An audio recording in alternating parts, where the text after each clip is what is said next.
अस्सलाम वालेकुम नाज़रीन, तमाम से जीएम न्यूज़ खबरन जाई अपडेट सिलसिले के वदन तवा के राजू खनानी का अपडेट का तालुक राजू खनानी का संग रिपोर्ट कर रहे वही इमदाद अली निज़ामानी राजू खनानी गोठ गुल मोहम्मद कपरी में पुरवकार तकरीब 23 मार्च करार दर पाकिस्तान के सिलसिले में एनआरसी बदीन एनपीजीपी आफाद मुनक़द कई वई तफसील मुजब गोठ गुल मोहम्मद कपड़ी यूनियन काउंसिल औलिया खान शाह में हिकड़ी रंग बरंगी क़ौमी जनरल जी बहार 23 मार्च करार दर पाकिस्तान जो क़ौमी ॾींहुं मल्हायो वियो।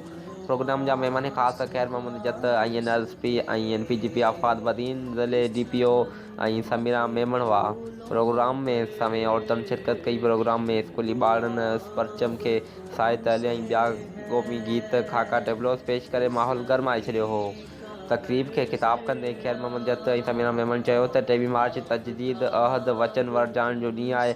आज़ादी अनमोल तोहफ़ो आहे। पाकिस्तान पाइंदाबाद रहंदो। ही मुल्क पाकिस्तान बुज़ुर्गनि जी दुआनि ऐं लाज़वाल क़ुर्बानियुनि सां मिलियो आहे। राजू खनानी का संग रिपोर्ट कर रहे हुए इमदाद अली निज़ामानी। वधीक ख़बरनि ऐं अपडेट्स लाइ ॾिसंदा रहो जीएम न्यूज़।